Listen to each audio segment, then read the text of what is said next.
कल हम लोगों ने पढ़े थे, अलंकार पढ़ रहे थे, कल पढ़ा था अनुप्रास अलंकार और उसके भेद। आज हम लोग पढ़ेंगे शब्द अलंकार का जो दूसरा भेद है या दूसरा भाग है, वो है यमक अलंकार। कौन सा? यमक। देखिए, वैसे यदि देखा जाए तो यमक शब्द युग्म से बना है। किससे बना है? युग्म। और युग्म माने होता है जोड़ा। यमक शब्द किससे बना है? युग्म से बना है। और युग्म का मतलब होता है जोड़ा। जहां अब इसकी परिभाषा देख लेते हैं। परिभाषा, जहां एक शब्द एक से अधिक बार आए, दो या दो से अधिक बार आए, जहां एक शब्द दो या दो से अधिक बार आए, किंतु दोनों के अर्थ भिन्न हो, तो यमक होता है। जहां एक शब्द यानी शब्द की पुनरावृत्ति हो, शब्द की पुनरावृत्ति हो, किंतु अर्थ अलग हो, अर्थ में भिन्नता हो, तो वहां पर यमक अलंकार होता है। एक और परिभाषा है कि जहां कोई शब्द या शब्दांश, कभी कभी होता क्या है कि एक शब्द आता है और दूसरी तरफ उसका शब्द पूरा शब्द ना आके आधा आ गया। जैसे हमने कहा पर्दे और दूसरी तरफ कर दिया परदेसी, तो यहां पर देखो मिलन है। कुमोदनी कदम के नींव कदम की छटा, तो जहां एक शब्द या शब्दांश एक से अधिक बार आता है, तो वहां पर यमक अलंकार होता है। और जब ऐसे अलंकारों को लेते हैं, तो जिस प्रकार आपके अन्य अलंकारों के भेद होते हैं, वहां ऐसे अलंकार के भी भेद हो जाते हैं, अभंग यमक और सभंग यमक। अभंग यमक और सभंग यमक। अभंग में क्या होता है? शब्दों को बिना तोड़े अर्थ निकल जाएगा। अब यहां पर शब्दों को हमें तोड़ना पड़ेगा। पर्दे की इज्जत परदेसी के हाथ बिटानी है, बुंदेलों हर बोलों के मुंह हमने सुनी कहानी है। तो वहीं से ये है। अब आगे हम लोग बढ़ते हैं यमक अलंकार के उदाहरण। परदेसी देश का होता है, अन्य देश का? परदेसी अन्य देश का होता है। कैसे? अपने देश का होता है जो अन्य जगह? नहीं, वो देखिए हिंदी भाव से चलती है। एक विदेशी हिंदी भैया हिंदी भाव से चलती है।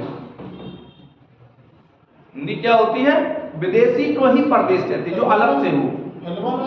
अरे फिल्मों के परदेसी जाना नहीं, तो फिल्मों से वो परदेसिया लौटते आ जा। अरे जो तुमसे बाहर है वो परदेसी है। हम तो ठहरे परदेसी, अरे तुम तो ठहरे परदेसी, हम तो अपनी देश के हैं।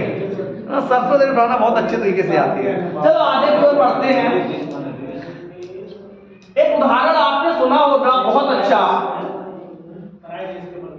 परंपरागत उदाहरण है। कनक कनक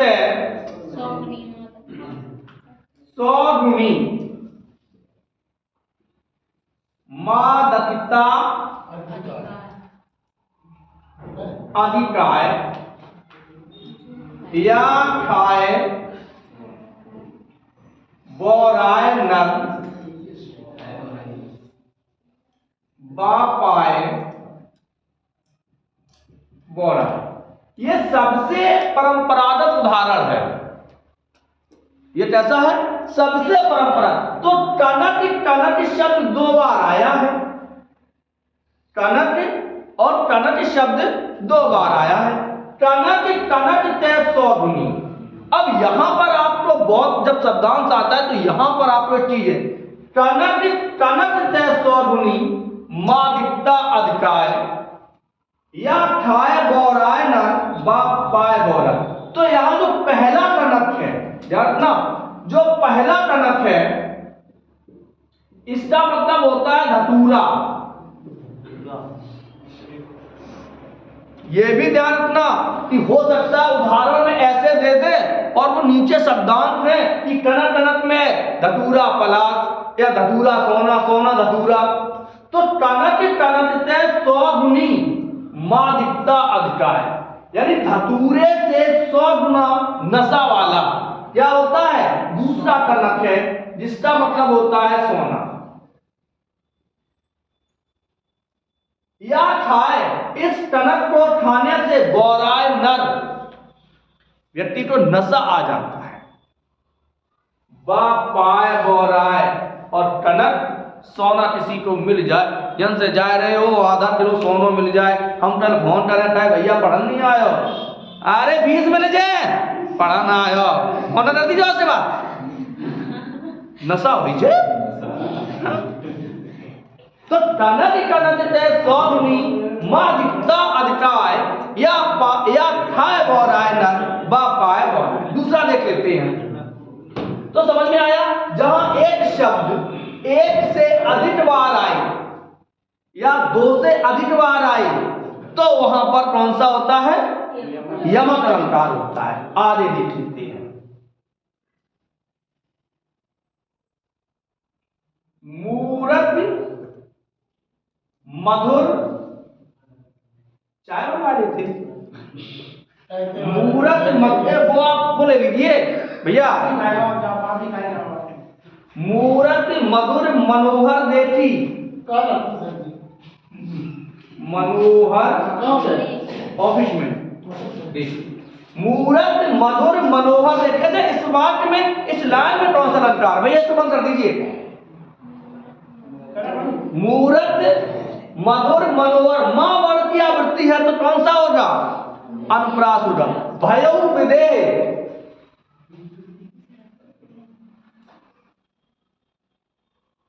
भयउ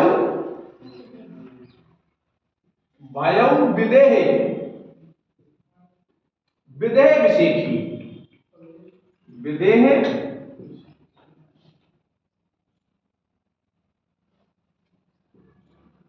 विशेषी। मूरत मधुर मनोहर देखी, भयउ विदेह विदेह विशेषी। अब यहां पर दो शब्द हैं, विदेह और विदेह। विदेह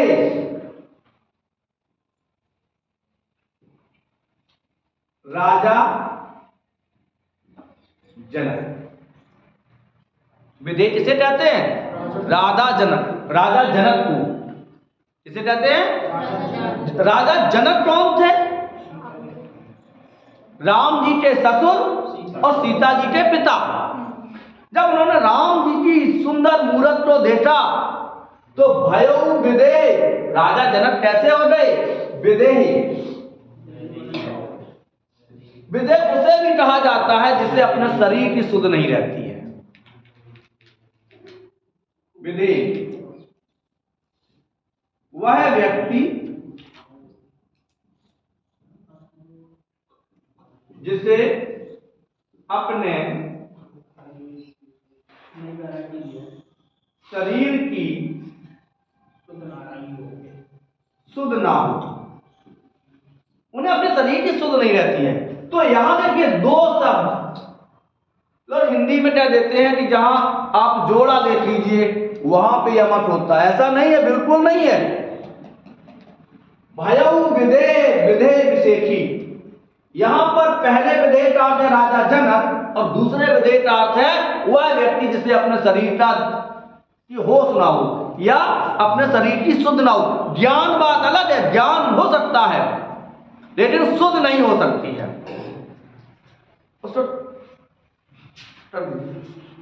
तो समझ में आया, जहां एक शब्द या शब्दांश एक से अधिक बार आता है, इन उसे हम यमक अलंकार कहते हैं। आगे देखते हैं, एक उदाहरण और देखते हैं। बसन देहु ब्रजराज मोहे बसन देहु ब्रज में। अब यहां देखिए दो शब्द आए हैं, एक बसन ये है, एक बसन ये, एक ब्रज है और ये ब्रज राज है। शब्द या शब्दांश। अब यहां पर सीधे न जाके हमें बसन और बसन, बसन देहु ब्रजराज, जब गोपियों के वस्त्रों को कृष्ण ने चुरा लिया तो उन्होंने कपड़े तो मांगे। तो बसन माने क्या होता है? बसन का मतलब होता है रहना, बसन का मतलब रहना, और बसन का मतलब वस्त्र या कपड़ा। अब यहां पर क्या है, सबसे पहले वो क्या कहते हैं? बसन देहु, मुझे कपड़े दीजिए। ये बहुत ध्यान रखना है कि कौन जगह किसका अर्थ होगा। बसन देहु, मुझे मेरे वस्त्र दे दीजिए। इतना परेशान ना करो कि हम व्रत में छोड़ चले जाएं, तो चुरात रहियो बिना मतलब में। तो बसन देहु, मुझे वस्त्र, मेरे कपड़े दे दीजिए। बसन, बसन देहु ब्रज में, मुझे ब्रज में रहने दीजिए, परेशान मत कीजिए। आगे देखते हैं, समझ आ रहा? तो जहां कोई शब्द या शब्दांश दो या दो से अधिक बार आता है तो उसे हम क्या कहते हैं? यमक अलंकार। सारन ले सारन चली, कर सारन की ओट। सारन ले सारन चली, कर सारन की ओट। सारनहीनो जान के,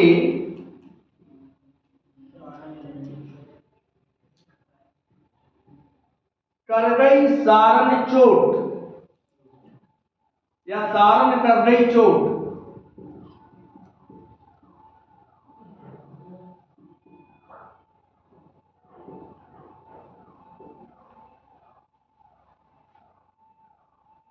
चलो आगे, सारन ले सारन चली। देखिए सारन जो शब्द है वो अनेकार्थी शब्द है। कैसा शब्द है? और जब भी यमक और श्लेष में शब्द जो भी आएगा वो अनेकार्थी आएगा। भाई कनक शब्द दो बार आया या सारन शब्द दो बार आया तो श्लेष में और इसमें अनेकार्थी आएंगे तभी तो अर्थ अलग होंगे। तो सारन ले सारन चली, सारन माने होता है स्त्री। नंबर एक सारन है क्या? स्त्री। सारन ले सारन चली, वो दीपक को लेते चली। दूसरे सारन का मतलब क्या होगा? दीपक। एक स्त्री दीपक को लेते चली, कर सारन की ओट। अच्छा, जब दीपक ले जाया जाता है तो हाथ ऐसा किया जाता है, तो तीसरे सारन का मतलब हो गया हाथ। सारनहीनो जान के, फिर देखिए दीपक को कमजोर जान के, कर सारन कर गई चोट, हवा। तो सारन के 4 बार सारन आया तो 5 बार, लेकिन एक बार तो अर्थ एक ही है दीपक का। तो सारन ले सारन चली, कर सारन की ओर, सारनहीनो जान के, कर गई सारन चोट। तो यहां पे कौन सा है? यमक अलंकार। तो आशा करते हैं कि यमक समझ में आ गया हो। जहां एक शब्द दो या दो से अधिक बार आता है किंतु अर्थ भिन्न भिन्न होते हैं, उसे हम यमक अलंकार कहते हैं। यह शब्द अलंकार का भेद है। किसका भेद है? शब्द अलंकार। अगला चलते हैं। अब आता है यमक के बाद श्लेष अलंकार। यमक के बाद कौन सा आएगा? श्लेष रंग का। चलो भाई इसको भी देख लेते हैं क्या हो गया।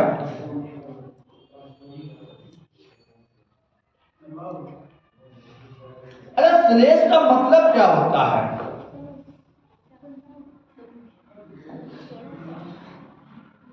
बताओ भाई।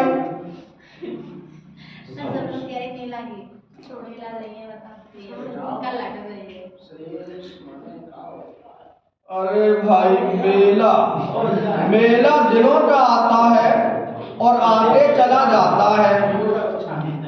हाँ तो जो चीज चली जाएगी उससे पीछे क्यों पड़ते हो? हाँ?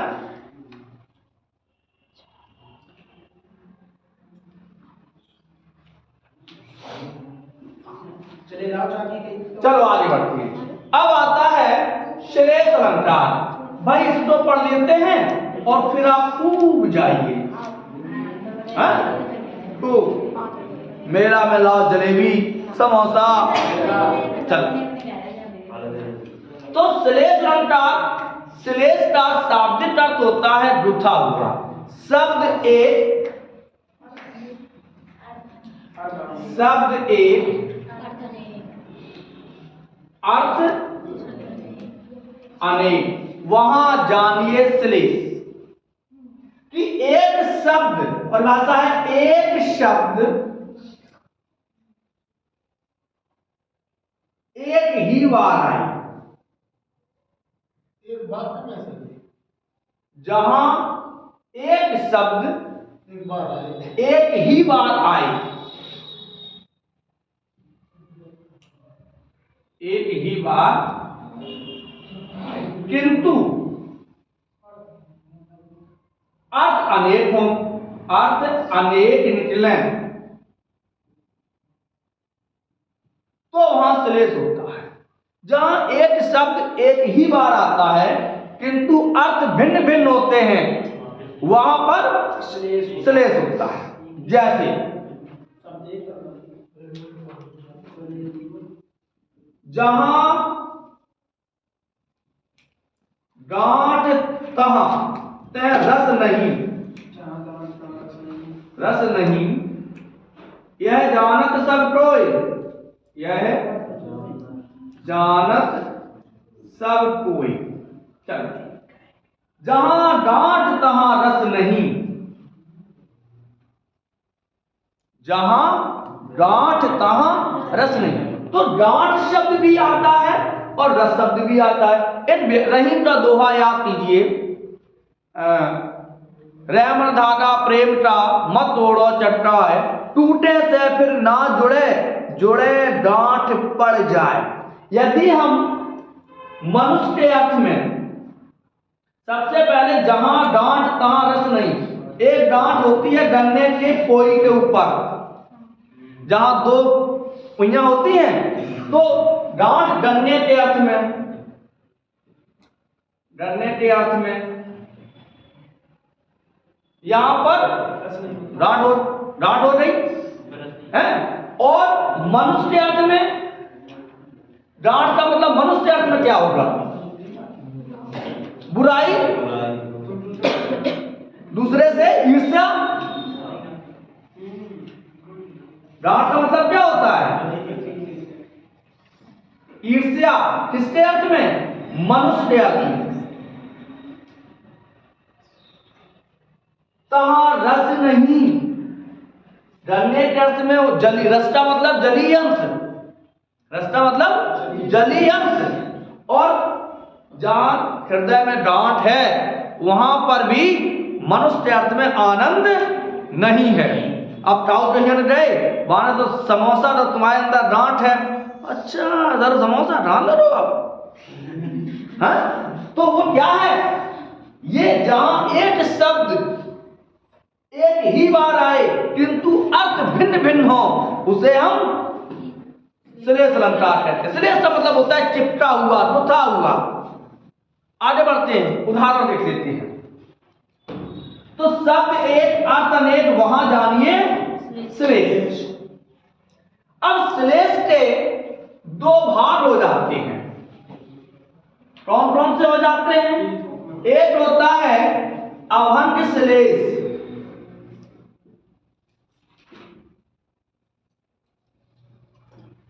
और दूसरा होता है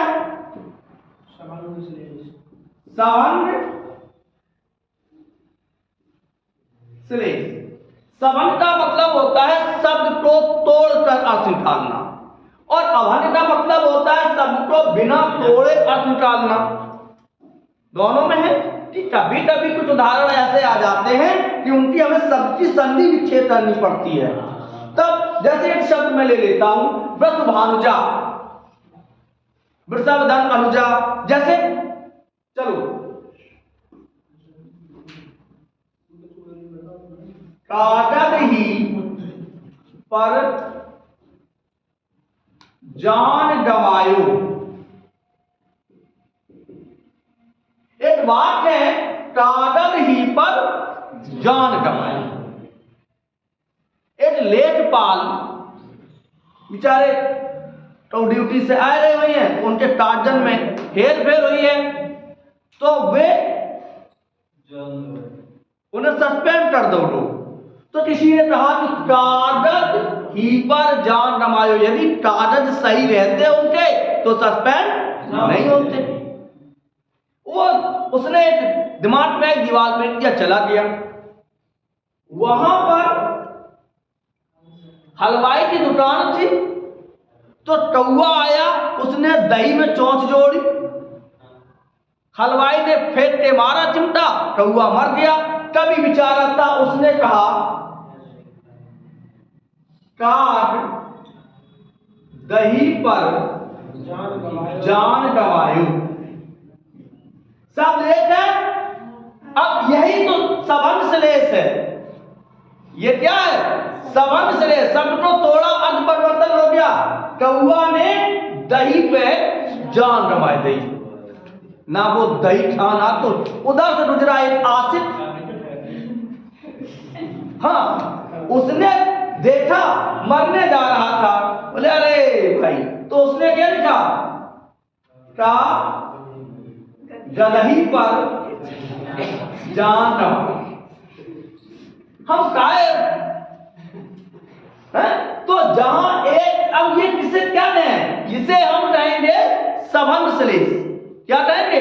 सवर्ण। शब्द को तोड़ गए, अर्थ भिन्न भिन्न निकलते गए। सही है। अब चलते हम लोग उदाहरण साहित्यिक। हालांकि ये भी साहित्यिक है।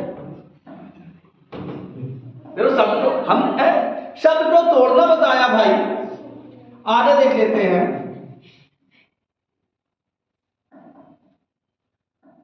ऐसे उदाहरण ज्यादा बताओ। और लाइफ में बलहारी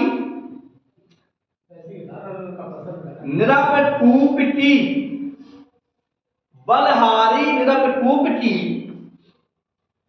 गुण बिन बूंद न दे। बलहारी निरपटूपटी, गुण बिन बूंद न दे। यहां किस शब्द में उदाहरण है? श्लेष है, गुण शब्द है। गुणता मतलब गुण को यदि आप कहेंगे तो क्या निकलेगा? गुण। बलहारी निरप, अच्छा, राजा के पास जाइए, जब तक उनमें कोई गुण है, गुण नहीं है, तब तक वो तुम्हें सम्मान नहीं देगा, ना तुम्हें पैसे देगा। तो राजा के अर्थ में यदि आप सद्गुण वाले हो तो आपको सम्मान मिल जाए। राजा बिना गुण के कुछ भी नहीं देता है। अब कुआ, कुआ तो मतलब गुण माने होती है रस्सी। गुण माने क्या होती है? रस्सी। कुआ के बिना खूब खड़े रहो, लोटा बाल्टी हाथ में हो और रस्सी ना हो तो तब बूंद पानी आएगी। तो बलहारी रसूप की गुण बिनु बूंद न दे, कि बिना गुण के ना तो राजा और ना कुआ तुम्हें कुछ भी नहीं देगा। यदि गुण है तो राजा के यहाँ सम्मान पाओगे, और गुण नहीं है तो नहीं पाओगे। चलो आगे फिर और बढ़ते हैं। अब बढ़ेगा, बच्चन के मन में लगी है मेला, दिलों का आता है। आगे बढ़ लेते हैं और आगे देख लेते हैं सीरीज की। पानी गए न उबरे, पानी गए, अभी मेरा लगेगा परेशान ना हो। पानी गए ना उबरे, मोती मानुष चून। रहमन पानी राखिए, बिन पानी सब सून। पानी गए न उबरे, मोती मानस चून। बिना पानी के तीन चीजें शोभित नहीं होती हैं, ये अपना विकास नहीं कर पाती। सबसे पहले पानी का मोती के अर्थ में होगा चमक, पानी का मनुष्य के अर्थ में होगा सम्मान। नहीं होता मैं तू पानी वाले हो तो सामने आ जा। तो पानी का मतलब क्या है? सम्मान। अब चूना, चूना पोतने वाला, आप चूना लाइए रख दीजिए, पानी में मत डालिए, सवेरे उठा नहीं डूब जाएगा। तो पानी का अर्थ क्या होगा? जल। हाँ आटा भी हो सकता है, वो चून शब्द होता है, दोनों में आटा भी हो सकता है। तो रहमन पानी राखिए, बिन पानी सब सून। पानी गए न उबरे, मोती मानस चून। यहाँ कौन सा है? सभी अवन के उदाहरण बता रहे हैं, ये सभी अवन के उदाहरण हैं। आगे देख लेते हैं। अगला उदाहरण है हमारा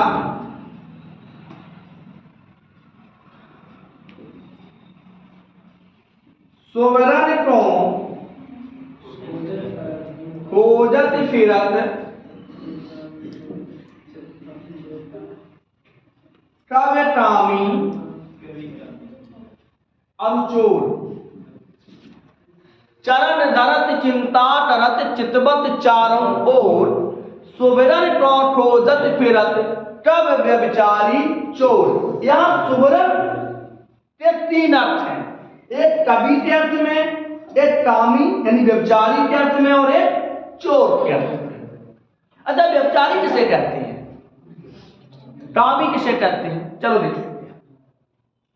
कवि के अर्थ में सुवर्ण शब्द का अर्थ है वर्ण या अक्षर। कवि हमेशा किसकी खोज में रहता है? कुछ ऐसे अक्षर मिल जाएं जिससे हम अपनी कविता को बना सकें। सही है। दूसरा कामी, कामी का मतलब व्यभिचारी। वो सुवर्ण का यहाँ क्या होगा? स्त्री, सुंदर वर वाली, सुव्रत, उत्तम चरित्र वाली है? तो कामी के अर्थ में स्त्री, उसे ना तो शब्द से मतलब है, ना तो वो सुंदरता देखेगा। सुवर्ण सोना, सुवर्ण का मतलब चोर के अर्थ में सोना। अच्छा एक चीज बताओ, कितनी भी सुंदर महिला बैठी हो मोटरसाइकिल, और चोर जब छोड़ दिया कि यार तुम छीनी तो सुंदर है, नहीं उसको तो छीनना है। तो यहाँ सुवर्ण के तीन अर्थ हैं, चरण धरत चिंता करत, चितवत चारों ओर। सुवर्ण को खोजत फिरत, कब व्यभिचारी चोर। तो यहाँ पे सुवर्ण के तीन अर्थ हो गए। कवि के अर्थ में सुवर्ण वर्ण या अक्षर, कामी के अर्थ में स्त्री, और चोर के अर्थ में सोना। एक और देख लेते हैं फिर आगे बढ़ते हैं, फिर कल पढ़ाएंगे इसको। देख लेते हैं सवाल को घट रस भानुजा, को घट व्रत भानुजा, वे धारण के वीर। चिरजीवी जोरी जुरे क्यों न सने। ये तुम्हारे लोगों की बद्दुआएं हैं जो बैठी हैं, बिना रोई जाए। हाँ तो चलो आगे देख लेते हैं भैया, क्रोसो नहीं, मैं छोड़ देता हूँ। एक हिंदी में कहावत है कि मार मूर मेरा बिठारो तो हड़ा भाई। कन्नौजी में कहावत है लला से कही कि जा पता रखाया, बोले हम नहीं गए, बोले जाओ 2 थप्पड़ दे आपको, रहो और आराम से बैठो और पक्षी आए अपने चुने। अरे बोले मार मूर मेरा बिठारो तो हड़ा भाई, तुम घूम मारो बैठे रे, नहीं करिए। चलो 1 मिनट। चिरजीवी जोरी जुरे क्यों न सने गंभीर, क्रोधट रस भानुजा। अब केवल हम इस शब्द को आपको बता दे रहे हैं, फिर छोड़ते हैं। वृषभ धन अनुजा। अनुजा माने होती है बहन और वृषभ माने बैल। बैल की बहन अर्थात गाय के बछड़े को हलदा कहते हैं। वृष भानुजा, वृषभानु धन जा। वृषभान की पुत्री अर्थात राधा के प्रेमी कृष्ण के भाई को भी हलदा कहते हैं, वे बलदाऊ जी के हलदा है। तो जहां शब्द को तोड़ के अर्थ निकाला जाता है उसे हम अभंग श्लेष कहते हैं। आज हम लोगों ने 2 अलंकार पढ़े, यमक और श्लेष। 2 तल पढ़ेंगे, 2 परसों पढ़ेंगे। तब तक के लिए हमारी राधे राधे।